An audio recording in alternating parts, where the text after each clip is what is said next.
जी आज का हमारा टॉपिक है इंटरमोलिकुलर फोर्सेस। इस चैप्टर के स्टार्ट में हमने पढ़ा था कि केमिकल बॉन्ड क्या होता है। कोई भी ऐसी जो है अट्रैक्टिव फोर्सेस जो दो एटम्स के दरमियान में उन्हें बाइंड करती हैं आपस में, उनके दरमियान में केमिकल रिएक्शन करके केमिकल बॉन्ड बनता है। जैसे हमने फॉर एग्जांपल HCl के दरमियान में पढ़ा था, HCl के दरमियान में पढ़ा था, या फिर हाइड्रोजन और हाइड्रोजन के दरमियान हमने बहुत सारी बॉन्ड्स की टाइप्स पढ़ी। वो क्या था? वो केमिकल बॉन्ड था जो किसके दरमियान में होता है? दो एटम्स के दरमियान में। आज हमने पढ़ना है इंटरमोलिकुलर फोर्सेस। इंटरमोलिकुलर फोर्सेस से अच्छा, जो हमने ये दो एटम्स के दरमियान में केमिकल बॉन्ड पढ़ा था, जब ये दो एटम्स कंबाइन कर जाते हैं केमिकल बॉन्ड से, तो ये क्या बन जाते हैं? मॉलिक्यूल बन जाता है। ये एटम्स नहीं रहते, फिर दो एटम्स कंबाइन किए, केमिकल बॉन्ड बना और वो क्या बन गए? मॉलिक्यूल बन गया। अब उसके बाद आज जो हमने पढ़ना है वो क्या है? Intermolecular forces. अब ये इंटर से समझ आ रहा है कि किसी चीज के दरमियान में बात हो रही है, ठीक है। और मोलिक्यूलर मतलब के मॉलिक्यूल्स, मतलब के मॉलिक्यूल्स के दरमियान में अब जो फोर्सेस होंगी ना, कोई भी दो मॉलिक्यूल्स हैं उनके दरमियान में कोई फोर्स डेवलप हो रही है, तो वो हमारे पास क्या कहलाएगी? इंटरमोलिकुलर फोर्स कहलाएगी। इसकी हम एग्जांपल इस तरह से देखते हैं कि जैसे हमने पीछे भी एग्जांपल पढ़ी थी HCl की, ठीक है। यहाँ पे हमने क्या पढ़ा था? हाइड्रोजन के ऊपर क्योंकि क्लोरीन की इलेक्ट्रोनेगेटिविटी ज्यादा होती है, तो वो इलेक्ट्रॉन्स को क्या करता है? अपनी तरफ ज्यादा अट्रैक्ट करता है, तो उसकी वजह से उसके ऊपर पोल्स बन जाते हैं, पार्शियल नेगेटिव चार्ज आ जाता है क्लोरीन के ऊपर।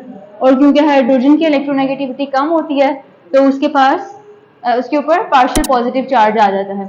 अब हमने पढ़ा था कि इन दोनों के दरमियान में जो बॉन्ड बन रहा है ये क्या था? केमिकल बॉन्ड था, ठीक है। उसके बाद अब ये हमने देखते हैं कि किसी भी अगर चीज में ये रिएक्शन हो रहा है, ठीक है, कोई भी बीकर है हमारे पास, कोई भी चीज है, तो वहां पे सिर्फ एक एटम हाइड्रोजन का और एक एटम क्लोरीन का तो नहीं प्रेजेंट है, वहां पे बहुत सारे एटम्स हाइड्रोजन के हैं और बहुत सारे एटम्स क्लोरीन के हैं। तो क्या होता है कि यहाँ पे आसपास कहीं पे कोई और एटम हाइड्रोजन का पड़ा हुआ है और कोई और क्लोरीन का पड़ा हुआ है। इसी तरह यहाँ पर भी कोई और क्लोरीन का एटम है, कोई और हाइड्रोजन का। तो ये अब आप ये देख रहे हैं कि इसके ऊपर नेगेटिव चार्ज है, क्लोरीन के ऊपर नेगेटिव चार्ज है ना, और हाइड्रोजन के ऊपर पॉजिटिव चार्ज है। तो आप ये भी कह सकते हो कि पार्शियल जो चार्जेस क्रिएट हो रहे हैं, इनके ऊपर पोल्स बन रहे हैं, उनकी वजह से केमिकल बॉन्ड बना हुआ है। अब हम देख रहे हैं कि ये तो एक मॉलिक्यूल है, ये भी एक मॉलिक्यूल है, ये भी, ठीक है। अब हम ये देख रहे हैं कि इन दोनों मॉलिक्यूल्स के दरमियान में, ये देखो, इस क्लोरीन के ऊपर नेगेटिव चार्ज है, इस हाइड्रोजन के ऊपर पॉजिटिव चार्ज है। अब इन दोनों मॉलिक्यूल्स के दरमियान में ये जो एक वीक फोर्स डेवलप होगी ना, जैसे ये वाला पॉजिटिव चार्ज इस नेगेटिव चार्ज को अपनी तरफ अट्रैक्ट कर रहा है, तो केमिकल बॉन्ड बन रहा है। इसी तरह ये पॉजिटिव चार्ज दूसरे मॉलिक्यूल के नेगेटिव चार्ज को भी तो कहीं ना कहीं अट्रैक्ट कर रहा होगा ना, क्योंकि हमने पढ़ा हुआ है कि पॉजिटिव चार्जेस जो है वो क्या करते हैं? हमेशा ऑपोजिट चार्जेस जो है वो अट्रैक्ट करते हैं। तो इन्होंने अट्रैक्टिव फोर्सेस डेवलप हुई, तो वो हमने केमिकल बॉन्ड कह दिया। अब जब दो मॉलिक्यूल्स के दरमियान में उनके एटम्स जब इस तरह से अट्रैक्टिव फोर्सेस शो करेंगे, तो उसको हम क्या कहेंगे? ये हमारे पास जो एक फोर्स डेवलप होगी, एक बॉन्ड डेवलप होगा, इसे हम क्या कहेंगे?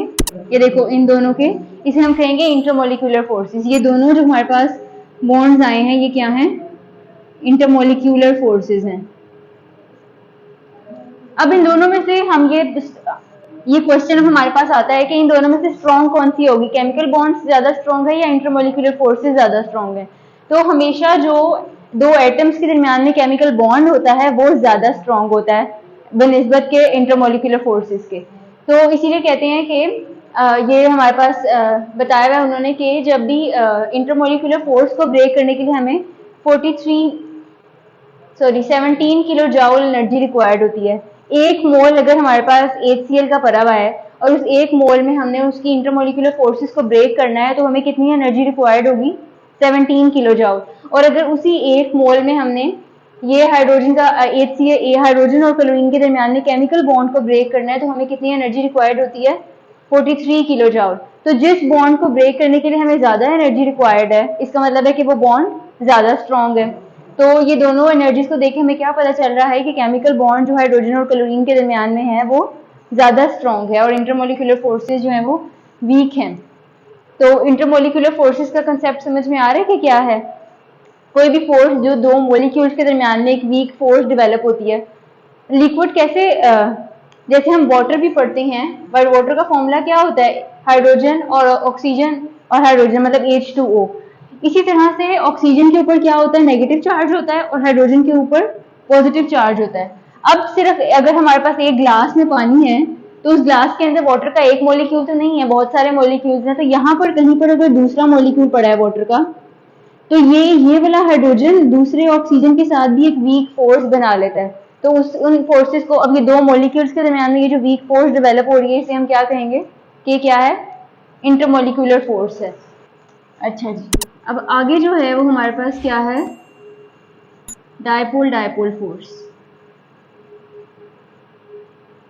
अब अगर हम हाइड्रोजन और क्लोरीन की ही एग्जांपल लें, अगर हम इसको भी पार्शियल चार्ज ना लगाएं, तो हाइड्रोजन और क्लोरीन का जो बॉन्ड है वो कैसे डेवलप होता है। हमने पढ़ा था कि क्लोरीन का जो आउटर मोस्ट शेल होता है उसके अंदर कितने इलेक्ट्रॉन्स होते हैं, 1 2 3 4 5 6 और 7 इलेक्ट्रॉन्स होते हैं। ये है हमारे पास क्लोरीन का एटम है। और इसी तरह जो हमारे पास हाइड्रोजन का एटम है उसमें हम हमेशा से पढ़ते हैं कि उसके आउटर मोस्ट शेल में एक ही इलेक्ट्रॉन होता है। अब जब हम देखते हैं हाइड्रोजन और क्लोरीन के दरमियान में बॉन्ड बनना है तो किस तरह से बनेगा, जब हाइड्रोजन अपना ये वाला इलेक्ट्रॉन, इसे हम यहाँ पे बना लेते हैं, इस साइड पे क्रॉस से रिप्रेजेंट कर लेते हैं। अब जब हाइड्रोजन अपना ये वाला इलेक्ट्रॉन और क्लोरीन अपना ये वाला इलेक्ट्रॉन दोनों आपस में शेयर करेंगे, शेयर करने से क्या होगा, इनके दरमियान में एक बॉन्ड डेवलप हो जाएगा। यहाँ पर ये दोनों इलेक्ट्रॉन्स आ जाएंगे और क्लोरीन के बाकी के इलेक्ट्रॉन्स वहीं पर ही रहेंगे। अब क्लोरीन के अगर हम काउंट करें तो 1 2 3 4 5 6 7 8 कंप्लीट हो गए। इसी तरह हाइड्रोजन के काउंट करें तो 1 2, हाइड्रोजन का डुप्लेट कंप्लीट हो गया और क्लोरीन का ऑक्टेट कंप्लीट हो गया। लेकिन यहाँ पे एक मसला ये है कि जो यहाँ पे क्लोरीन का एटम है उसकी इलेक्ट्रोनेगेटिविटी ज्यादा है। इलेक्ट्रोनेगेटिविटी क्या होती है कि किसी भी इलेक्ट्रॉन को अपनी तरफ अट्रैक्ट करने की किसी भी एटम की जो एबिलिटी होती है उसे हम क्या कहते हैं, इलेक्ट्रोनेगेटिविटी। तो वो क्लोरीन की जो इलेक्ट्रोनेगेटिविटी है वो हाइड्रोजन के मुकाबले में ज्यादा है। तो इसलिए जो ये इलेक्ट्रॉन का ये जो पेयर बनता है, ये क्लोरीन जो है वो अपनी तरफ ज्यादा अट्रैक्ट कर लेता है इसे, और हाइड्रोजन की तरफ कम आता है। मतलब कि ये जो एक एटम हाइड्रोजन ने यहाँ पे शेयर किया और ये इलेक्ट्रॉन बॉन्ड पेयर बना ना, ये क्लोरीन की साइड पे ज्यादा रहेगा।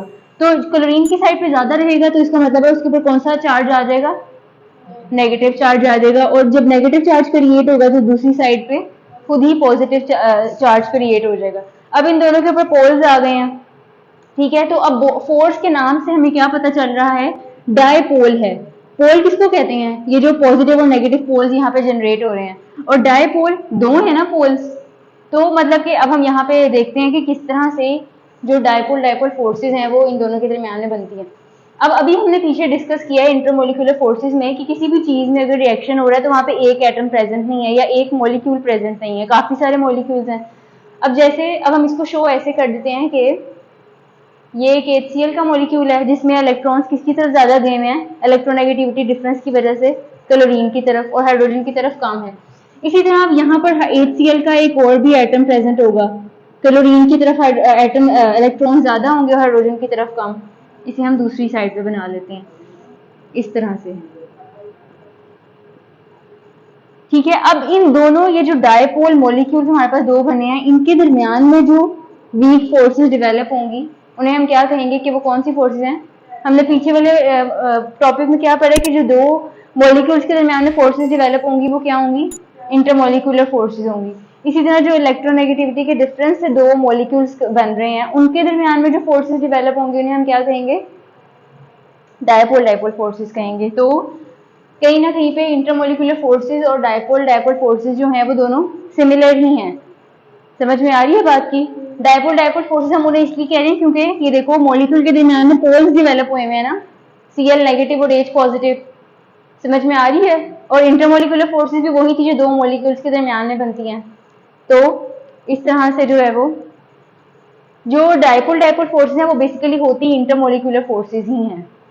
क्योंकि अभी हमने इंटरमोलिकुलर फोर्सेस में क्या पढ़ा है कि दो मॉलिक्यूल्स के दरमियान में वीक फोर्सेस डेवलप हो रही हैं। तो डायपोल डायपोल इंटरेक्शंस भी तो यही है ना, एक डायपोल मॉलिक्यूल है, ये दूसरा मॉलिक्यूल है जिनके अंदर पोल्स बने हुए हैं। अब इन दोनों के पोल्स जब एक दूसरे के करीब आएंगे और उनके दरमियान में कोई वीक फोर्स डेवलप होगी तो उसे हम क्या कह देंगे कि क्या है, डायपोल डायपोल इंटरेक्शन है।